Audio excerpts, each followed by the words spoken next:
14 CSO Kangleipak na August ki tang mapanda tawgani toramba statewide ban adu matam kharagi oina yaithokre.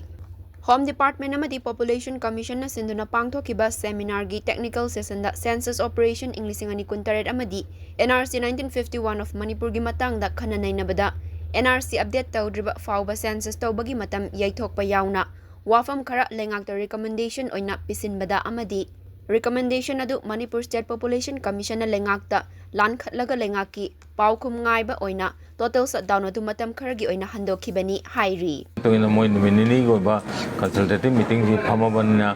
seminar tawrabanina akoina masigi haiba nominini gi matung banna dumakti akoi matung matam khoi thoksare akoina ban jai thoi besigi maramdi sagi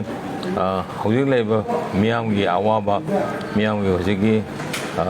miyam matam sigi oina irang sigi oina